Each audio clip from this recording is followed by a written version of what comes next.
જય સચ્ચિદાનંદ.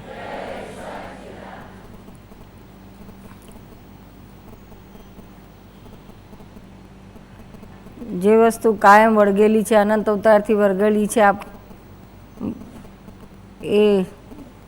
એ છે રાગ દ્વેષ. અને રાગ દ્વેષ ઉપર આજે આપણે સત્સંગ કરશું. રાગ કોને કહેવાય ને દ્વેષ કોને કહેવાય? રાગ શાથી ઉત્પન્ન થાય છે, દ્વેષ શાથી ઉત્પન્ન થાય છે? રાગમાંથી ને દ્વેષમાંથી કઈ રીતે છૂટાય?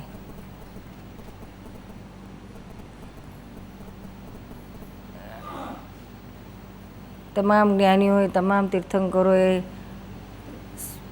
મોક્ષ જો પ્રાપ્ત કરવો હોય તો શું કરવાનું કહ્યું છે? બે વસ્તુ કહી છે. કાં તો રાગ અને દ્વેષથી છૂટો, કાં તો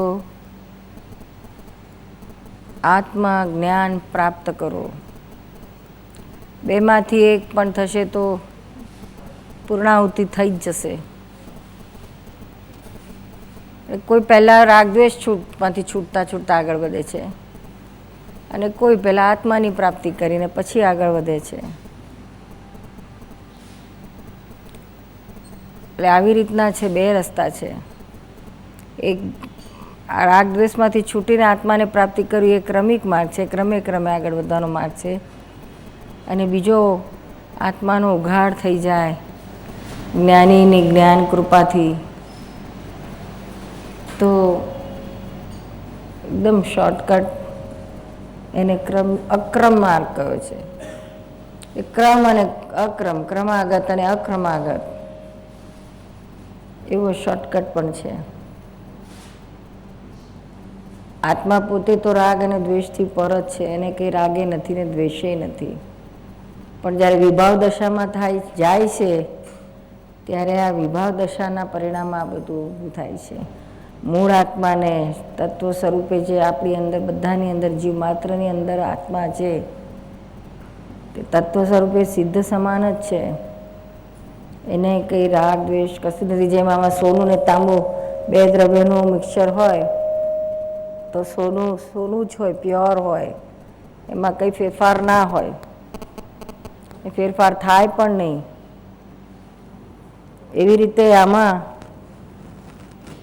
દરેક જીવ માત્રની અંદર આત્મતત્વ અને બીજું જળ તત્વ, બે તત્વોનું મિક્સચર છે. બે તત્વોના મિક્સચરથી થર્ડ એલિમેન્ટ જે વિભાવ દશામાં ઊભું થાય છે, અહંકાર, એ અહંકારને પછી અહંકારને રાગ અને દ્વેષ ઊભા થાય છે. એ અહમ જે મૂળ કહેવામાં છે, હું પણ, એ હું પણ આત્માને બદલે જળ તત્વમાં હું પણ આરોપણ થવા માંડે છે, ત્યારથી રાગ દ્વેષ ઊભા થાય છે. એટલે પોતાના સ્વપદમાં હું પણ ત્યાં વિતરાગ દશા છે અને સ્વમાંથી અન્યમાં, પરમાં હુંનું આરોપણ થાય. ધારો કે ખરેખર હું આત્મા છું, શુદ્ધ આત્મા છું, એને બદલે આ દેહ છે કે આ જે કંઈ નામ આપ્યું છે કે જે આપણે વિચારો બધું જે અંદર આ દેહને લગતું જે કંઈ છે તેમાં હું છું આરોપણ થયા કરે છે. એવું અંદર આ ભ્રાંતિથી આવું લાગ્યા કરે છે, ભાસ્યા કરે છે.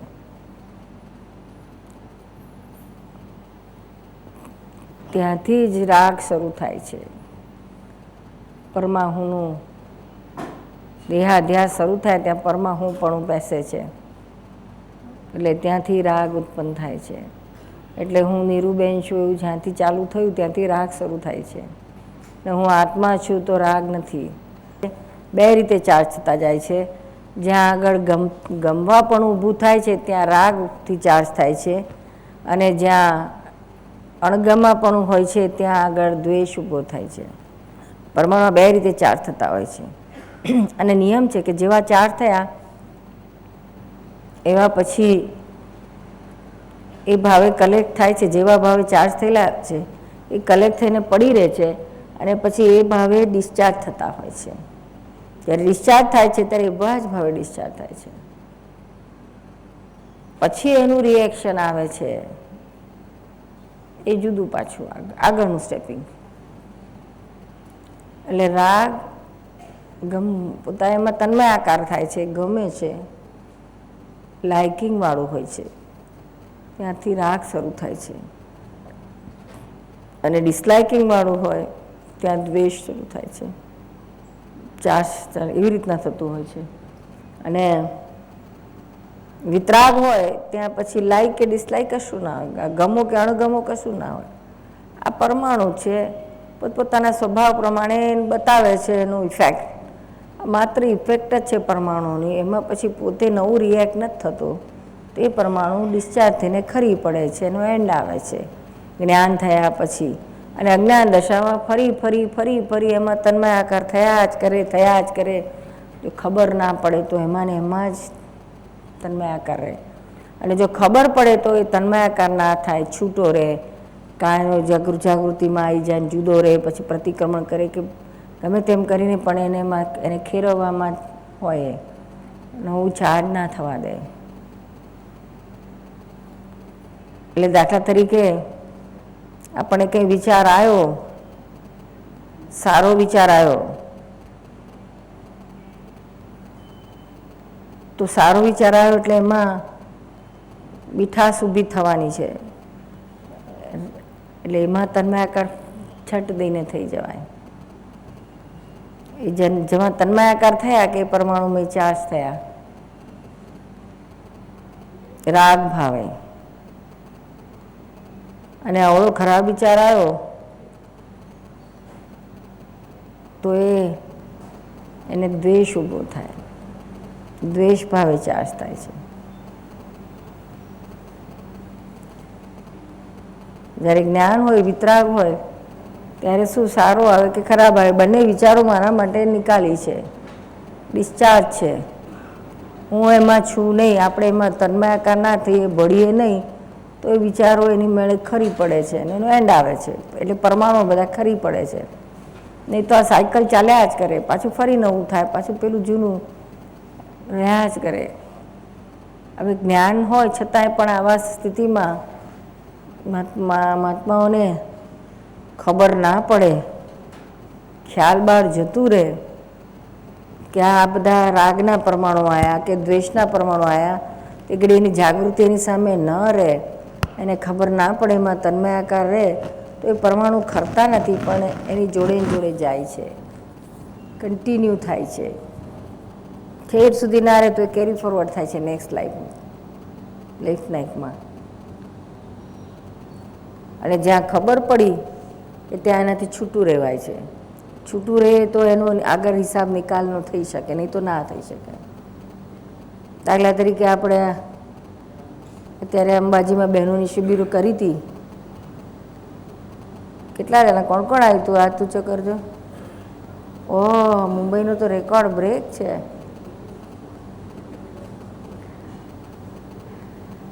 હવે એ શિબિરમાં એટલી બધી વસ્તુઓ ચર્ચાઈ કે આ તો અમને ખબર જ નથી, આ તો અમને ખબર જ નથી, આ તો અમને ખબર જ નથી. 90% ખબર થઈ જાય, 10%ની જ કદાચ ખબર હશે, 90% વસ્તુ ખબર જ નથી. હવે જેટલી ખબર ના હોય તો પછી એ વસ્તુ એમને એમ જ જતી રહે, એની સામે જાગૃતિ ઊભી જ ના થાય. અને શિબિરમાંથી આવ્યા પછી બધી બહેનો કહે છે હવે અમારે આખો દાડો એ જ જાગૃતિ ચાલ્યા કરે છે, બંધ નથી થતું. કે એ જાગૃતિમાં આખો દાડો કોને કોને રહે છે? લ્યો અલ્યા બધા જોઈ લો, બધા પુરુષો કે આપણા વાળાનો હાથ ઊંચો છે કે નથી.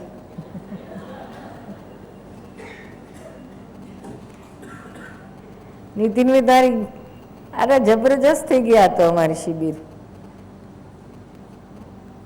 બહેનોને જબરજસ્ત જાગૃતિ હતી કે કોઈ રીતે જાગૃતિ ઉત્પન્ન થાય એવો રસ્તો જ નહોતો.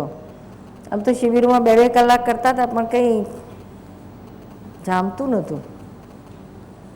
પણ આ તો 3 દાડા સુધી રાત મોડે સુધી આનું આ જ જુદા જુદા વિભાગ કરીને જુદા જુદા ટોપિક ઉપર લીધેલું. ખબર પડી પછી, હવે ખબર પડે એટલે દેખાય ઓહો આવું છે આવું છે. માલ તો બધો ભરપટ્ટે હોલસેલમાં છે જ, નથી એવું નહીં. આ ખબર નથી પડતી એટલે એમને એમ છે તો વયું જાય છે, અજાગૃતિમાં વયું જાય છે. શું એટલે જાગૃતિ હોય ખબર પડે ને જ્યાં ખબર પડે ત્યાં એ ખાલી થવા માંડે. હળવું લાગે, હળવું. જેમ જેમ ખબર પડતી જાય તેમ હળવું આવે કે કંઈ ખુમારી આવે. પેલું તો અંદર એમ લાગે કે સારું આ તો કંઈ ખબર જ નથી પડતી, કંઈ પકડાતું જ નથી, સામાયિક કરે તો એ કશું દેખાતું જ નથી કે છે.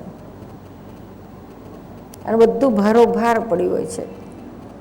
કેટલા બધા રાગના ઓહો, પોતાની જાત માટે થઈને શરૂઆત થાય છે રાગ.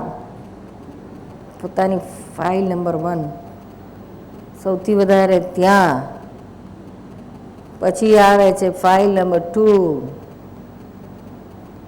હસબન્ડ કે વાઈફ, પછી છોકરાઓ, સગમા બાપ, સગા વાલા, ફ્રેન્ડો, બધામાં જ્યાં કોઈ આપણું આપણને એપ્રિશિએટ કરે ને ત્યાં આપણે વગર પૈસે છે તો અટેચમેન્ટ રાગ ચાલુ થઈ જાય, મીઠો લાગે. જરાક સારું બોલ્યો હોય ને તો એમ ચાલુ થઈ જાય. અરે રહીને યાદ આવ્યા કરો, મારું આવું સારું બોલ્યા હતા હો ફલાણા ભાઈ, મીઠું લાગે, રાત્રે યાદ આવ્યા કરે. પ્રેમ પછી વરસી જાય એના ઉપર. અને એ જો કંઈક ખાવડું બોલેલું સાંભળ્યું ઉતરી જાય બધો પારો, દ્વેષ થઈ જાય એમાંથી પાછો. એટલે જ્યાં રાગ છે ત્યાં જ પાછો દ્વેષ થાય, હોય નિયમ છે. જેની પર રાગ હોય ને ત્યાં જ દ્વેષ પરિણામે આવ્યા વગર રહે જ નહીં. રાગ અને દ્વેષ, દ્વેષ ને રાગ કેવું છે. રાગ હોય ને જેની ઉપર રાગ હોય, દાખલા તરીકે બહેનોને આપણા હસબન્ડ ઉપર હોય કે છોકરા ઉપર હોય, ભાઈઓને છોકરા ઉપર હોય કે વાઈફ ઉપર હોય કે ભાઈ ઉપર હોય કે જે આપણે બધા નજીક રહેતા હોય એના ઉપર રાગ હોય. રાગ કેટલું કે પેલું ફિલિંગ થાય મારા છે, માન્યતા મારા છે, આ મારા ને આ મારા નો આ પારકા, એવું મારા છે ફિલિંગ શરૂ થાય, મમતા કહેવાય. પછી એમાંથી એટેચમેન્ટ શરૂ થઈ જાય છે, આગળ વધે છે, તન્માયાકાર થાય. એમાંથી એટેચમેન્ટ થાય એટલે એમ જબરજસ્ત રાગ સોલિડ થતો જાય, ખૂબ રાગ થાય. પછી નિયમ એવો છે કે જ્યાં રાગ હોય ત્યાં અપેક્ષા હોય જ. જેની ઉપર રાગ હોય એના પર આપણે અપેક્ષા ઊભી થાય જ. કારણ કે સહજ સ્વાભાવિક થાય કે મને આના માટે આટલું બધું છે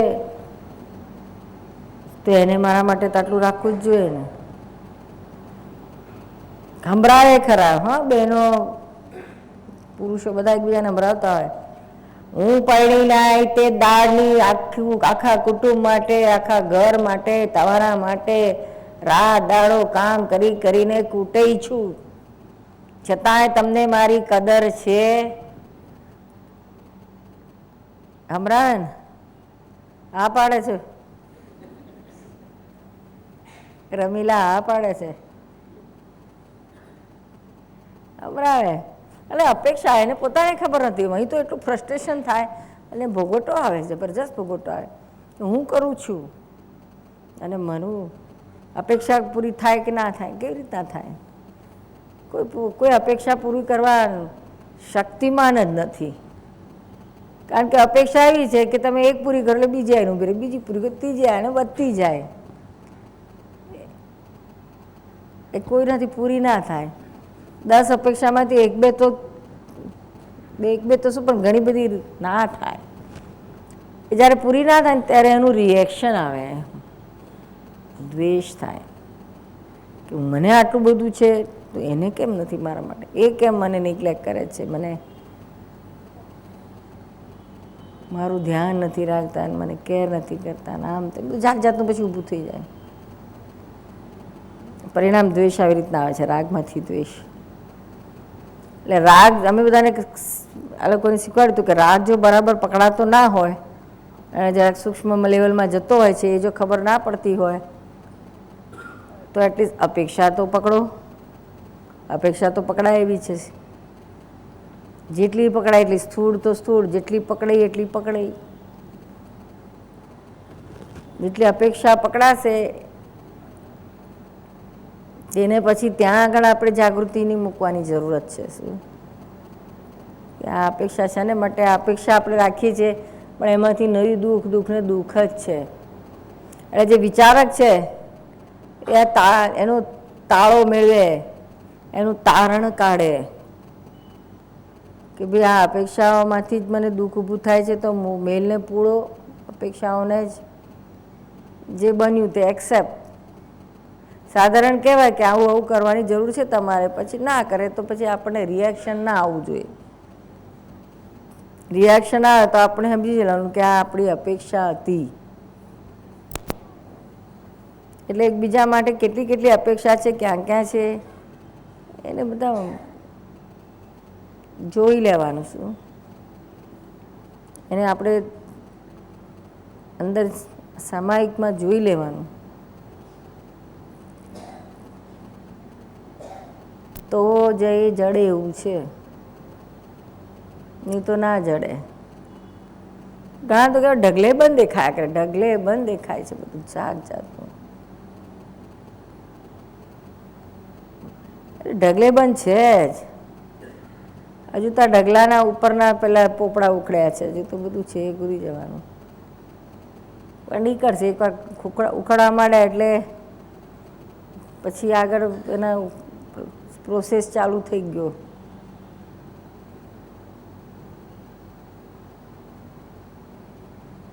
અરે આ બહેનોની શિબિર થઈ ગયા પછી બધા એમના હસબન્ડોના બધા કેટલાના ફોન આવવા મળ્યા, બેન ફરી શિબિર ક્યારે રાખો છો? પેલું કે હું સ્પોન્સર કરીશ, પેલું કે હું સ્પોન્સર કરીશ. મેં કહ્યું કેમ આટલું બધું વરસી ગયા, અમારા બહેરા સુધરીને આવ્યા કે છે.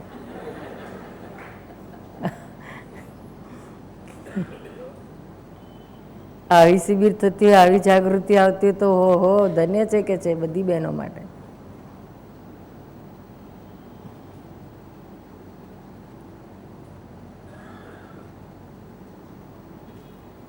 એ જ ખબર પડવી જોઈએ એકવાર, પછી દેખાય, ખબર પડે એટલે પછી એની સામે જાગૃતિ ઊભી થાય છે.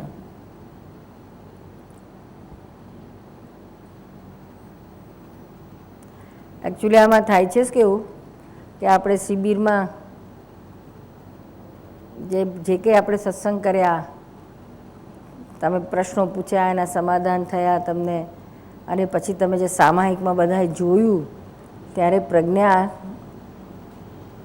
તમે ઝબકારા મારે છે. શું લાઇટ, પ્રજ્ઞાનું લાઇટ આવે છે, ડાયરેક્ટ આત્માનું લાઇટ છે પ્રજ્ઞા. એટલે એ લાઇટને એકદમ ઝબકારો મારશે એટલે ઉઘાડ થઈ ગયું એવું લાગે આપણને.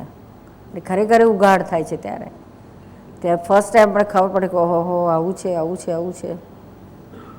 પછી એ પ્રજ્ઞા કાયમ એવી ટકી નથી રહેતી. શું પ્રજ્ઞાનો ઝબકારો પછી બંધ થાય છે. આ વાતાવરણ બદલાયું છે, પછી વ્યવહારમાં આવ્યા એટલે ફાઇલો આવી એટલે એમાં ડાયવર્ટ થાય એટલે પેલો પ્રજ્ઞાનો ઝબકારો એ વખતે આપણો બંધ થાય છે. પણ જો જાગૃતિ એ પ્રજ્ઞાના ઝબકારાને પકડી લે, જાગૃતિ છે તો મેન્ટેન થાય છે, એ સસ્ટેન થાય છે, પેલું ના રહે. પણ આ જાગૃતિ પછી આને પકડી લેવાનું છે. જાગૃતિ પછી ડીમ ના થાય એના માટે આપણે એને જે હોય પુષ્ટિ આપ્યા જ કરવાની, મનન, ચિંતન, સામાયિક, આ તે બધું કન્ટિન્યુઅસ આપવા પડે.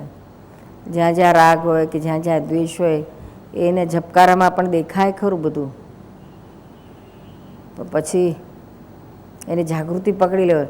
આજે જ એક બહેન કહેતી હતી કે મને કહે છે કે એકદમ ઝબકારો થયો કે અમારા જોઈન્ટ ફેમિલીમાં અમે બધા હતા, હજુ છે કે છે તો કે કોઈ કુટુંબમાં લગ્ન આવ્યું છે 7-8 વર્ષ ઉપર, 10 વર્ષ ઉપર, તો કે બધી દેરાણીઓએ કહે છે કે 11,000 ને 15,000ના કહે છે કે કપડાં, સાડીઓ લીધી કે છે મોંઘી મોંઘી, 10 વર્ષ ઉપર એટલે ઘણી મોંઘી કહે, મોંઘી મોંઘી સાડી લીધી, 15,000ની લીધી બધી દેરાણી જેઠાણીઓ.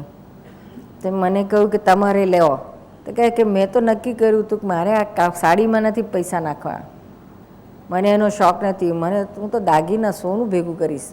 તો કે તમારે સાડીના પૈસા મને સોનું આપો કે છે. તો પછી પાછું આવ્યું દેરાણી જેઠાણીઓનું કે ના, કપડાના પૈસા કપડામાં જ વપરાય, સોનાના પૈસા સોનામાં જ વપરાય, સોનાના કપડામાં નહીં, કપડાના સોનામાં નહીં. તો કે મારી ફટકી ગયા છે, પેલી હવે બધી 15,000ના કર્યા તો મેં 25,000નું કરાવ્યું. લે તારે હું સાડી લઉં 25,000ની.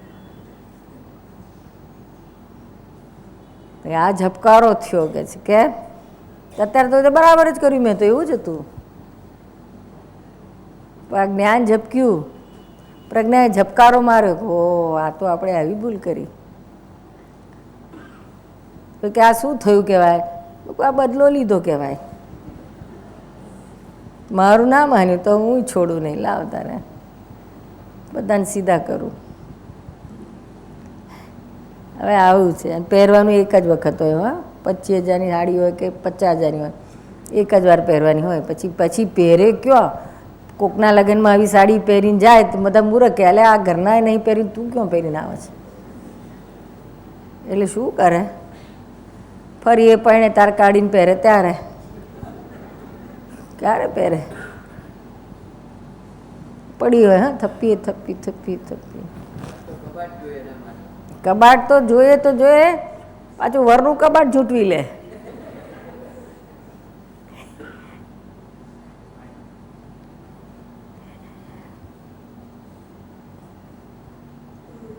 આખી જિંદગી ચાલે એટલા કપડાં હોય, લાવવાની જરૂરત ના જ હોય. નક્કી કરે હા હવે મારે નથી લેવા કપડાં, પણ તો બજારમાં જાય એટલે આ બહુ સરસ, આ નવું લેટેસ્ટ, નવી ફેશન, નવી ડિઝાઇન, ઓહો આવું તો આપણે જોયું જ નહોતું, લઈ લો ને હવે બહુ સસ્તું છે સેલમાં. એટલે કોઈ મૂર્ખ વેપારી હોતા નથી કે તમને સેલમાં અડધા ભાવમાં આપે, ડબલ કરીને અડધા ભાવ આપે. કોઈ વેપારીઓ મૂર્ખ હોય? આ બધા પુરુષોને પૂછો, બધા વેપારીઓ જ છે ને. આમાં કાપડનો વેપાર કોણ કરે છે? કાપડના વેપારમાં કોઈ, હા તમારો કાપડનો વેપાર તે કોઈ સાચી રીતે સેલ મૂકે? લો હા બરો બહેનો છે તો સેલ કરીને મોશો નહીં, એમ કરીને વધારે લઈ આવે. સસ્તું છે સસ્તું છે, કોઈ સસ્તું હોતું નથી. હિસાબથી થાય. હા એ હિસાબ કોઈ ખોટનો ધંધો જ કરે નહીં ને. કોક જ એવું જેને દુકાન ખાલી કરવાની હોય ને ક્લોઝઅપ હોય ત્યાં કંઈક હોય ડિસ્કાઉન્ટ, બાકી તો ક્યાંય ડિસ્કાઉન્ટ નથી. હિસાબથી જ થતું હોય. હિસાબથી બરાબર ગણતરી રાખવા માટે રાખે, એટ્રેક્શન માટે. નહીં તો કોઈ આવે જ નહીં પાછા અંદર. ના ના આવે, જ્યાં સુધી આ બધા મોહ બજાર ચાલુ છે ને ત્યાં સુધી ગ્રાહક આવવાના જ છે, મોહ ખેંચી જ લાવવાના છે.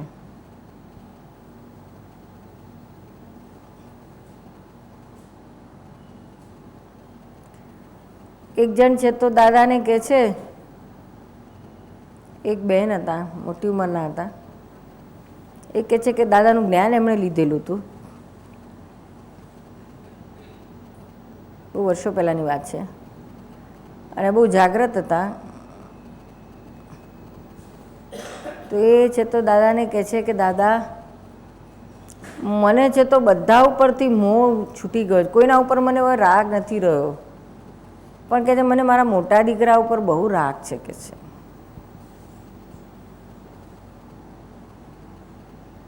તે શું કરું કે છે એનું?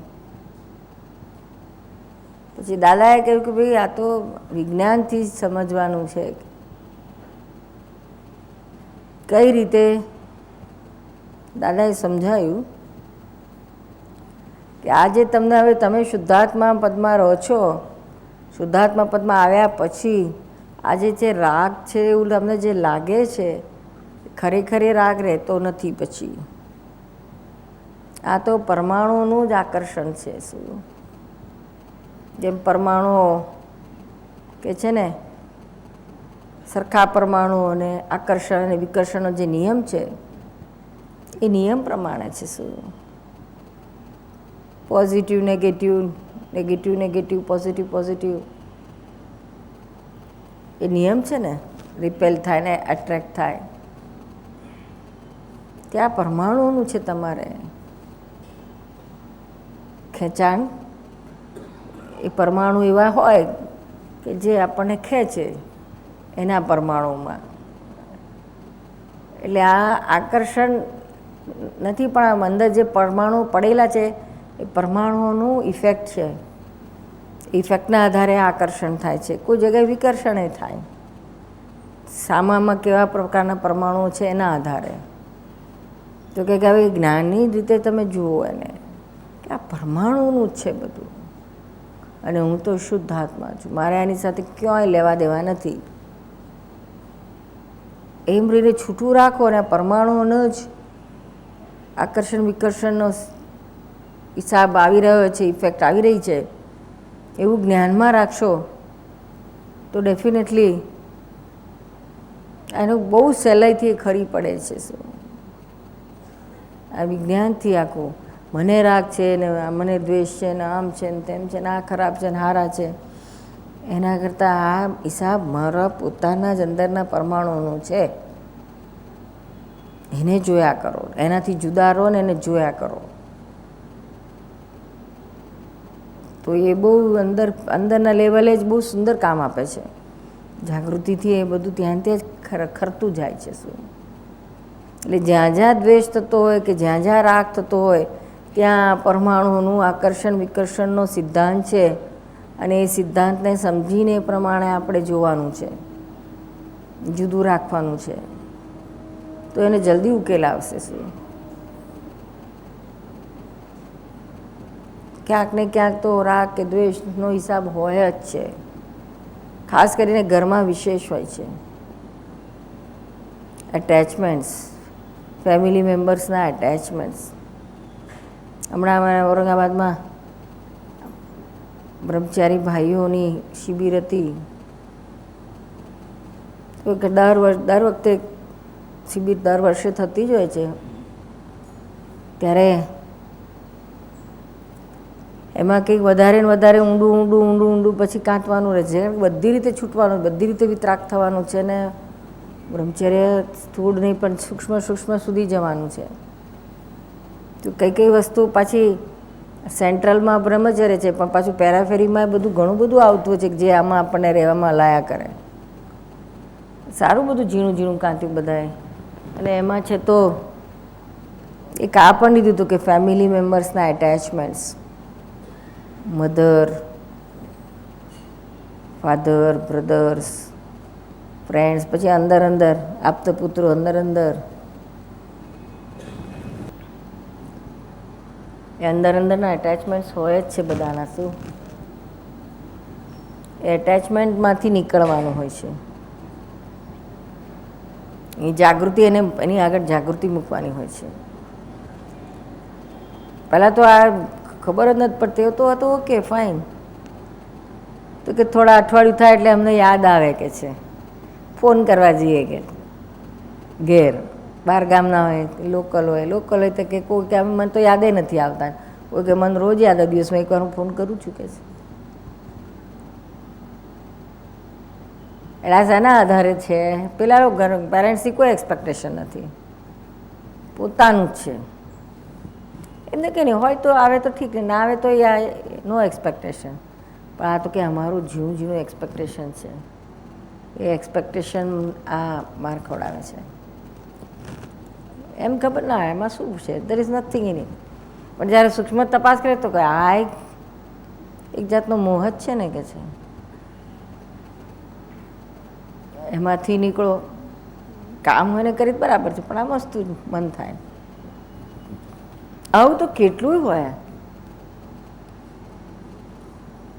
આમ તો તમારે જવાને ઓફિસમાં બેઠા ને યાદ આવે કે આજે શું જમવાનું બનાવ્યું, તેમ કરીને ફોન કરે ઘરે.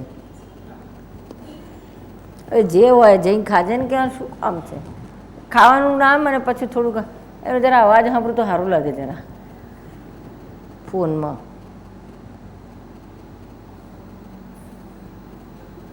એટેચમેન્ટ્સ બધા શું જરૂર વગરના. પછી એનું રિએક્શન આવ્યો, રોજ ફોન કરતા હોય ને પછી એક દાડો ના કરો તો આવી બન્યું તમારું, કેમ આજે ફોન નહોતો કર્યો. અને જો ધીમે ધીમે તમારો ફોન ઓછા થઈ જાય તો પછી એને શંકા પડે કોઈ બીજી તો નથી આવી ગઈ ને કે ચાલુ થઈ ગયું દ્વેષ. કેમ તમે હસો છો આટલા જોર જોરથી મહેન્દ્રભાઈ? તમારે એવું થયેલું કે મારું થયું છે એવું નહીં, પણ તમને આ એક્ઝેક્ટ બધું ખબર કેવી રીતે પડે છે?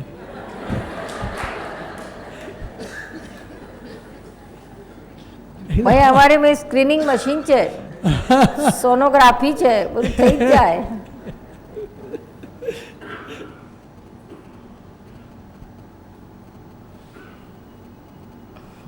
એકદમ તાદૃશ ચિત્ર ખડું થઈ જાય. દેખાય હો અરુણાબેન, પછી એ કાળકા માતાના સ્વરૂપમાં દેખાય. હા, વિપરેલા હોય. આપણે પહેલેથી હકણા રહ્યા હોય તો શું વાંધો છે? આ બધું થાય નહીં ને.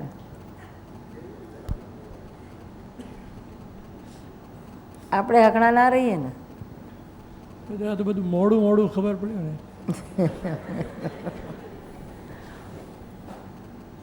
સારું ત્યારે જ્યારે ખબર પડી જાગ્યા ત્યાંથી સવાર પિતરાક થાવ. કારણ કે ફાઇલ નંબર 2 એટલે પત્ની જોડેના અટેચમેન્ટ કંઈ જેવા તેવા નથી હોતા, બહુ ઘૂંટેલા હોય. શું જ્યાંથી નક્કી કર્યું ત્યાંથી જ ચાલુ થયું. પછી જેમ ચોરીમાં પેલા ફેરા ફરતા જાય ને,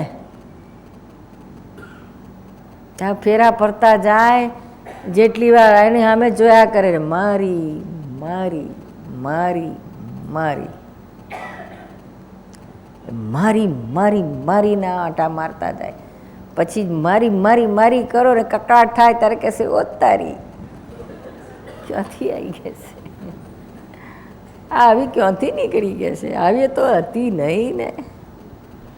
એટલે આ જ હતું, પણ પેલું આવરણ આવ્યું હતું મારી મારીનું. દાદા કે છે આમાંથી છૂટવું હોય તો નોય મારી નોય મારી નોય મારીને ઊંધા આંટા મારો કે છે, ઉકલી જશે.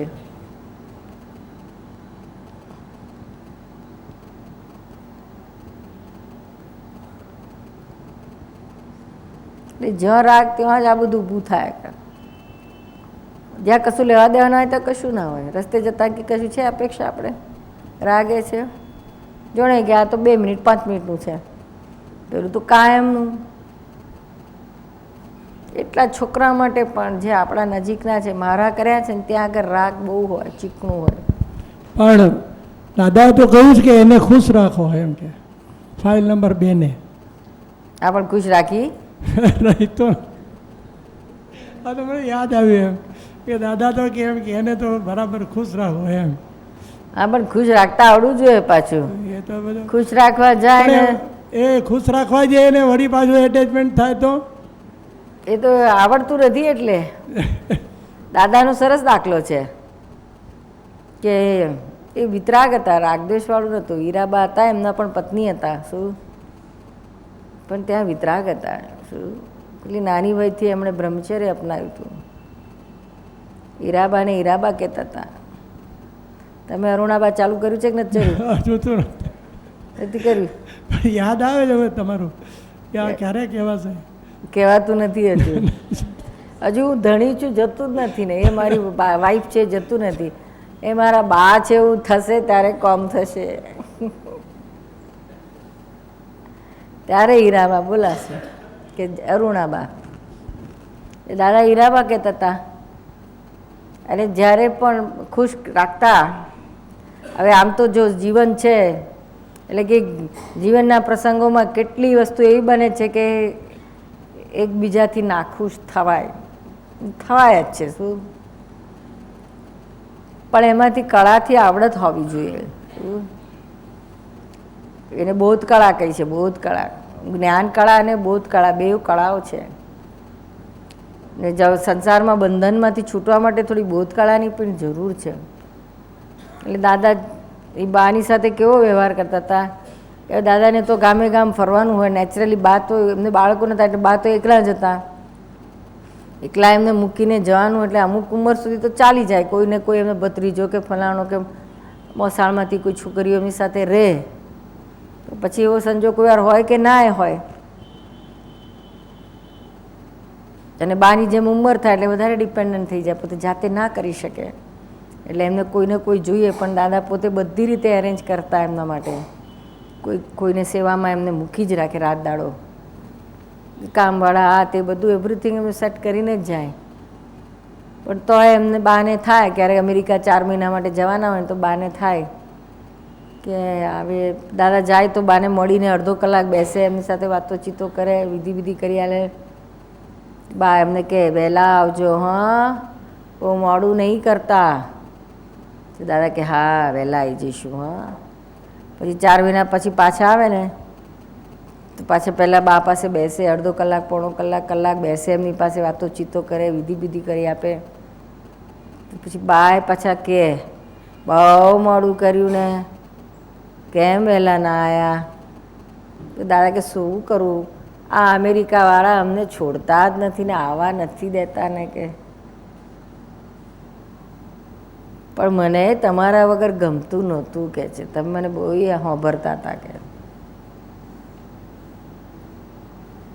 બા ખુશ થઈ જાય. હા એવા શર્મા જાણે નવી બહુ નવડાના શર્માતી એવા શર્માય. સાચું લાગે. અરે તમે જો કઈ જુઓ જોઈએ શિબિરમાં ગાય તો તમે મને બહુ સાંભળતા હતા અરુણાબા. તો શું કહે છે, જાઓ હવે મને બધી ખબર છે, મને બધી યાદ કરી દાડે તમે કરી છે, આ તો કંઈ કોમ છે તમારે મારી પાસેથી, પૈસા જોઈશ. સાચું જ ના લાગે ને. અને બા તો દાદા, અને મને બેઠા સાંભળું ને તો મને થાય કે આ દાદાને કઈ દાડે હીરાબા સાંભળતા હતા ને મેં તો કોઈ દાડો જોયું નથી કે દાદા હું ઉદાસ થઈને યાર કોઈ દાડો વાતે ના નીકળી હોય કે આવું સત્સંગમાં કંઈ વાત નીકળે, કોઈ પૂછે તો જ, નહીં તો અધરવાઇઝ તો વાતે ના હોય. દાદા એવા કોઈ દાડો ઉદાસીને બેઠા ના હીરાબાને યાદ કરતા આ શું કહે છે દાદાને, ખોટું તો હોય જ નહીં દાદાનું તો 100%, પણ આની પાછળ રહસ્ય શું છે, કઈ રીતે એમને અંદર રહેતું હશે બા જોડે. અને આ કહે છે તો બાને સાચું લાગે છે, માટે શું કંઈક રહસ્ય હોવું જોઈએ એની પાછળ. 2-3 વાર આવું ચાલ્યું. પછી એકવાર તો મેં પૂછી કાઢી દાદાને કે દાદા તમે કહો છો પણ તમે કેવી રીતના સંભાળો છો? મેં તો તમે આમ પાછા વિતરાગ એટલે કે એવું કે દેખાય નહીં કશું વ્યવહારમાં. પછી દાદા કહે છે કે હા અમારે કે છે લાગણીઓ હોય પણ બધું ડ્રામેટિક હોય કે છે. ડ્રામેટિક તો બધી તરત ખબર પડી જાય કે આ ખોટું ખોટું કહે છે. બહેરાને ખબર પડી જાય કે ના પડી જાય આ ખોટું કહે છે. અરે એટલે બધી ખબર પડી જાય કે આપણે સાચું કહેતા હોય તો ખોટું કહે છે એવું લાગે. બોલો. તો એમને એમ થાય કે આ શું હશે? નિર્બેન એમ થયા કરે કે આ દાદાનું અંદર કેવું હશે, એમ શું હશે? તો કે અમારું ડ્રામેટિક હોય કે, પણ ડ્રામેટિક કેવું હોય? કપટવાળું ડ્રામેટિક ના હોય, જ્ઞાનવાળું હોય. ફરજ છે, ફરજિયાત છે, ફાઇલ છે, ફાઇલનો સંભાળ નિકાલ કરવાનો છે, બધું એટ એ ટાઈમ હાજર જ હોય. એટલે જે કંઈ નીકળે એક્ઝેક્ટ નીકળે વાણી, અને એવી અસર બી કરે સામાન્ય. એટલે કે અમારે આમ સ્થૂળમાં ના હોય કશું, પણ અમે સૂક્ષ્મમાં એમનું બધું ધ્યાન રાખીએ. દરરોજ એમના શુદ્ધાત્માની વિધિ કરીએ, અને એમને કોઈ પણ જાતની અડચણ ના મળે એની બધી પ્રાર્થના વિધિઓ હોય. પ્લસ અમારી ગોઠવણી તો બધી અમે કરીને જ છૂટા પડ્યા હોઈએ કે કઈ રીતે એમની બધી વ્યવસ્થા સચવાઈ રહે, ક્યાંય એમને તકલીફ જરાય પણ ના પડે, એ બધી ગોઠવણી હોય. એટલે આ અટેચમેન્ટ હોય છે, પણ એનો કઈ રીતના સંભાળ નિકાલ કરીને કળા વળી જોઈએ. શું હૃદયથી હોય, ડ્રામેટિક એટલે કપટવાળું ના હોય, હાર્ટીલી હોય. એમ કે છે અમારું બધું હાર્ટીલી હોય, દરેકની જોડે એમનું હાર્ટીલી હોય, પ્રેમવાળું હોય. રાગ દ્વેષવાળું ના હોય, પ્રેમવાળું હોય. રાગ એટલે આસક્તિ છે, અને પ્રેમ એ શુદ્ધ પ્રેમ છે. આપણા લોકો આસક્તિને પ્રેમ કહે છે, રાગને પ્રેમ કહે છે. બે વસ્તુ જુદી છે. રાગ છે ત્યાં અપેક્ષા છે, ને અપેક્ષામાંથી પૂરી ના થાય એટલે દ્વેષ થાય છે. જ્યાં પ્રેમ હોય ત્યાં કોઈ પણ પ્રકારની અપેક્ષા જ નથી હોતી, મેળવવાની ઈચ્છા નથી, પણ સેક્રિફાઈસ બલિદાનની ઈચ્છા ભાવના હોય છે. હું કરી છૂટું, ઘસાઈ છૂટું, અને તે પાછું પોતાની ઘર છે, નહીં કે સાનવાન ઘર, એને સંભળાવવા માટે નહીં કે હું આટલું આટલું કરું છું તમને તમારી કદર જ નથી. એવું તો નીકળે જ નહીં, મગજમાં ભરાય જ નહીં એનું કે હું મારા ફરજથી મને આવી પડેલું, મેં જ મારા મોંથી સ્વીકારેલું છે, હવે એને પૂરું કરવાનું છે સમજણથી. શું એને ત્યાં આગળ પછી રાગદ્વેષ ના હોય, રાગદ્વેષ ના હોય એટલે પ્રેમ હોય. શું શુદ્ધ પ્રેમ, અપેક્ષા વગર, કોઈનો ભૂલ ના જુએ પ્રેમ હોય ત્યાં. એના માટે એને ખોટું ના લાગે, કશું ના થાય, દ્વેષ ના થાય. અને એ પ્રેમ એટલે કેવો તો ક્યારેય વધે નહીં ને ઘટે નહીં. એ શુદ્ધ પ્રેમ, ત્યાં કોઈ પણ પ્રકારનું આસક્તિનું મિક્સચર નથી, પ્યોર પ્રેમ. એ પ્રેમ હોય ત્યાં બધું જ સોલ્વ થાય. એવો પ્રેમ એને જ ઉઘાડો પરમાત્મા કયો છે, ખુલ્લો પરમાત્મા. કપટ વગરનું ડ્રામેટિક એટલે કંઈક નવી વાત લાગ્યા કરે છે. કપટ વગરનું ડ્રામેટિક, કપટ ના હોય એટલે પોતાનો સ્વાર્થ ના હોય. આપણે તો સતત જ્યારે પણ ડ્રામેટિક રહીએ ત્યારે મનની અંદર કંઈક જુદું હોય અને કંઈક ડ્રામા કરીએ. એવું ના હોય. કપટ વગરનું ડ્રામેટિક એ તો આમ કપટ નવો શબ્દ લાગે છે. હા, કપટ વગરનું ડ્રામેટિક, એમાં કશું એની પાસેથી મેળવી લેવાની કશી રાત, પોતાનો ફાયદા કરવાનું કશું જ ના હોય. ભાવ પ્યોર હોય. સામાન્ય દુઃખ ના થાય, સામાન્ય આનંદ થાય, સામા માટે આપણે બધું કરી છૂટવાનું એ ભાવના સાથે હોય. પોતાના પર્સનલ સ્વાર્થ કશું ના હોય, કશું જોઈતું જ ના હોય. કશું જોઈતું હોય આપણને કંઈ લાલચ હોય તો કપટ થયા વગર ના રહે. એ સૂક્ષ્મ લાલચો બહુ હોય છે. શું છેલ્લી આ વિષયની લાલચ, એકલો સ્થૂળ વિષય ના હોય તો હૂંફ જોઈએ, ઇમોશનલ ડિપેન્ડન્સી હોય છે. શું હસબન્ડ વાઈફ તો એકબીજાની ઇમોશનલી ડિપેન્ડન્સી હોય છે. સ્થૂળ વિષય ના હોય તોય, ઘડા ડોહા ડોહી હોય તોય એકબીજાને કેટલા ઇમોશનલી ડિપેન્ડન્ટ થઈ ગયા હોય છે. અને એમાંથી આ બધું ઊભું થાય છે. જો એ થોડું પણ એમાં ક્યાંક સહેજ પણ સ્ક્રેચ આવે ને ડિપેન્ડન્સીમાં, તેનું રિએક્શન આવે. એ ઇમોશનલી ડિપેન્ડન્ટ છે. માન ગવાય ત્યારે પણ એવું થતું હશે, લાગણીમાંથી થોડુંક. કોણ માન તમારું ગવાય? એટલે એમ કે પત્ની તરફથી માન ગવાય ફાઇલ નંબર 2 તરફથી, તો પણ પરણ્યા ત્યારે કે અક્કલ નથી કે આ પરણ્યા તોથી જ આપણું માન બધું ગયું.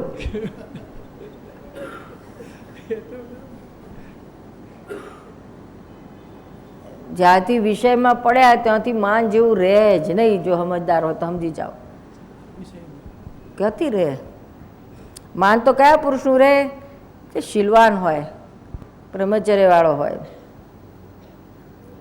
નિમિત્ત ભલે ને 100% ના હોય પણ એનું બહુ નિયમ ને કંટ્રોલેબલ હોય, ખુમારીવાળો હોય, બ્રહ્મચર્યની વિષય માટે ખરી યાચના ના કરે એવું પુરુષ હોય. ત્યારે એની બૈરી તો શું આખી દુનિયા એનું માન રાખે. આ તો પેલું સાવ લપટું પડી ગયું હોય, યાચક થઈ ગયા હોય તો પછી માન કશું ના રહે. સમજાય છે? અહીંયા આ બધું પછી બૂમો પાડે, તું મારું માન નથી રાખતી, તું મને મારું અપમાન કરે છે, છોકરાને દેખતા મને કહી નાખે છે, બહારનું કોઈ બેઠું હોય, મા બાપ મારા બેઠા હોય તોય તું મને ઉડાડી દે છે. પછી એના આધારે આ જ મેઇન કારણ છે. પછી ચડી બેવાની છે, કારણ કે દરેકને રૂલિંગ પાવર તો ગમે જ છે ને. બધાને રાજા થવું છે, પ્રજા કોણ થવું ગમે? પરણીને આવે એટલે પેલો વર છે તો રાજા થઈને આવે, પછી બીજે દાડે બહુ રાજા થઈ જાય. બધી બહેનોને પૂછજો, અમે તો બધાને પૂછીએ છીએ ખરા. આમ બધે દેખાય મોટો હાવ હાવ કરતો હોય, અંદર એ પોતે માનતો હોય કે મારા પ્રમાણે જ ઘર ચાલે છે, મારું જ ચલણ છે. આ બહેનોને પૂછજો, એ અંદર ખોને બધાને એમ કે ભલે ને આ દેખાડે પણ અંદર ખોને તો મારું જ ચલણ છે. સાચું કહેજો બહેનો, તો આપણું ચલણ હોય ને, આપણું ધારે પ્રમાણે જ ઘરમાં થતું હોય. શું કઈ બાબતમાં તો એમના ધાર્યા પ્રમાણ નથી થતું, થાય જ છે. આમ તો ઘાટાઘાટી કાઢીને આમ તો ખોટો દેખાય છે, અને આ ધીમે રહીને કપટ કરીને પણ છેવટે એનું ધાર્યું કરાવી દે છે. પેલાને ખબર એ નથી પડતી.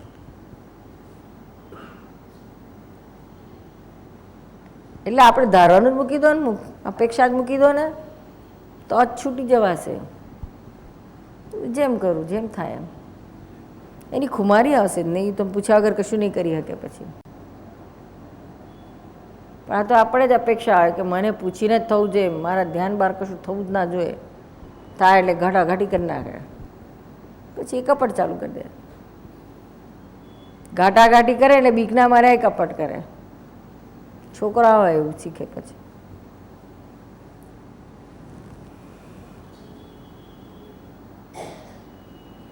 પતિ પત્નીનો રાગ હોય છે, પછી બાળકો જોડે રાગ હોય છે.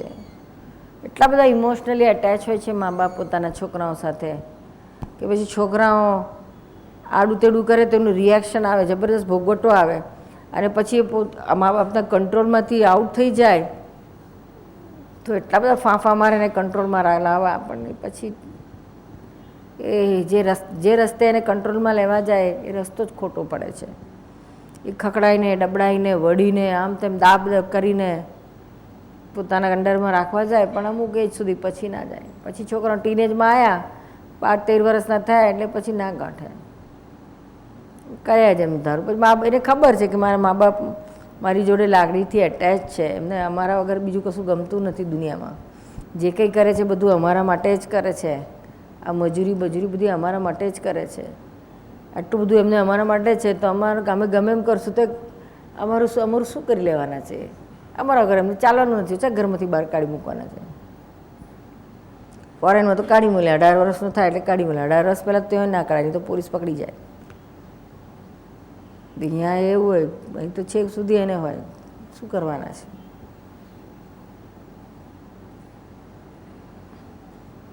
એટલે આ ઇમોશનલી આપણે ત્યાં અટેચ, રાગથી છોકરાઓ જોડે એટેચ છીએ. પછી શું થાય? ઇમોશનલ બ્લેકમેલ થાય. ઓકે, આમ ના બ્લેકમેલ કરે, પણ ઇમોશનલ બ્લેકમેલ એટલે પોતાને ધાર્યું જ કરાવી લે, પોતાને જ્યાં જ્યાં અટેચ લાગણીઓ જુએ ત્યાં. એટલે આ બોધ કળા જે તમે કહી એમ કે જ્ઞાન કળાની સાથે બોધ કળા, બોધ કળા, આ બધી બોધ કળાની જ વાત કરીને. હા, એટલે એમ કે આ થોડુંક નવું જાણવા મળે છે. બોધ કળા એમ કે જ્ઞાન કળાની સાથે પણ જ્ઞાન તો આપણે 5 આજ્ઞા છે, વ્યવસ્થિત છે, ફાઇલો સમય એ કરતાં પણ હવે આ ફાઇલ આવી પડી છે, એને કઈ રીતે એમાંથી આપણે નિકાલ કરી છટકી જવું, એના માટેની જે બધું આપણે સૂઝ પડે એ બોધ કળા કહેવાય છે. એ આપણે કેળવવી પડે એ કળા. હવે તો એની કંઈ કોલેજો છે નહીં, વાઇફ રિસાય તો કઈ રીતે એનો નિકાલ કરવો? એ તમારી પાસે તો શીખીએ જ છીએ ને. આ બોધ કળા શબ્દ જ તમારી પાસે સાંભળ્યો, બાકી તમે સાંભળ્યો જ નતો કોઈ દાડો. દાદાનો જ શબ્દ છે, દાદાનો જે શબ્દ છે એમ. એટલે આ તો છે જ કોલેજ.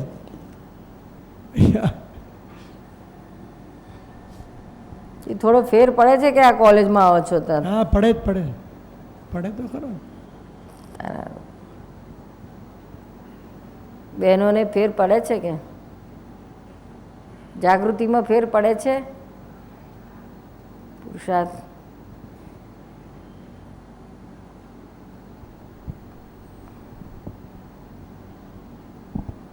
કંઈ પૂછવું હોય તો પૂછજો. હા, રાગ દ્વેષ, દ્વેષમાંથી રાગ, રાગમાંથી દ્વેષ, દ્વેષમાંથી રાગ, સાયકલ ચાલ્યા જ કરે છે. શું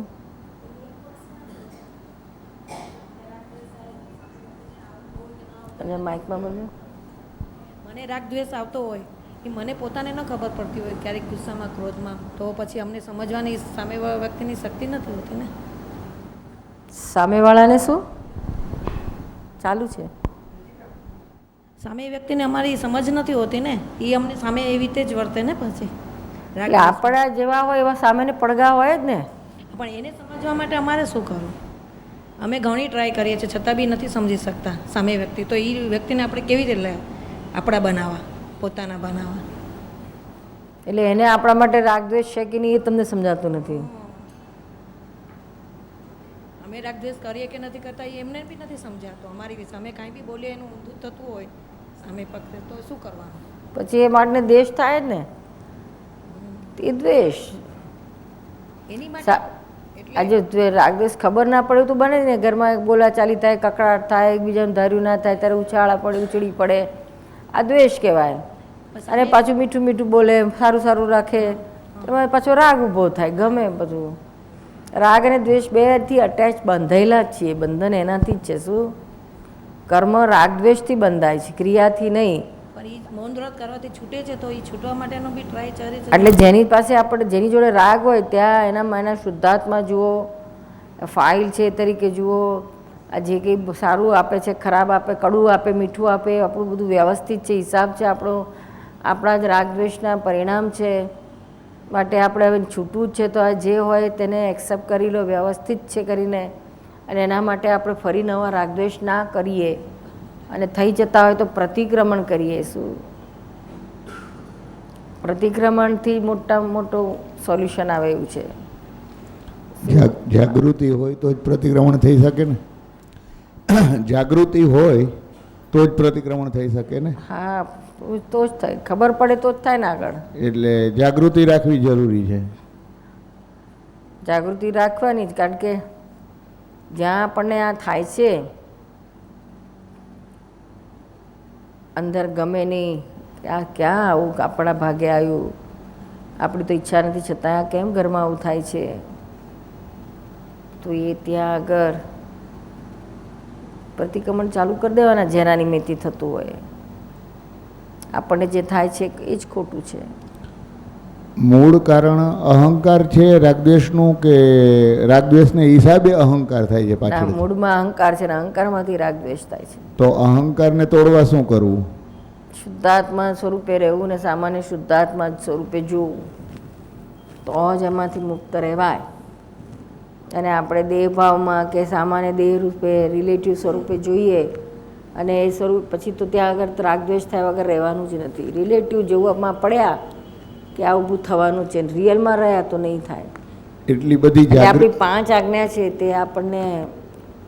હું સાવ નવો છું, પહેલી જ વખત આવ્યો છું આપની પાસે. તો પહેલી વાર જ આવ્યા છે. હાજી, એટલે થોડી જોકે દીપકભાઈ સાથે એક મુલાકાત રાજકોટ કરીને આવ્યો છું.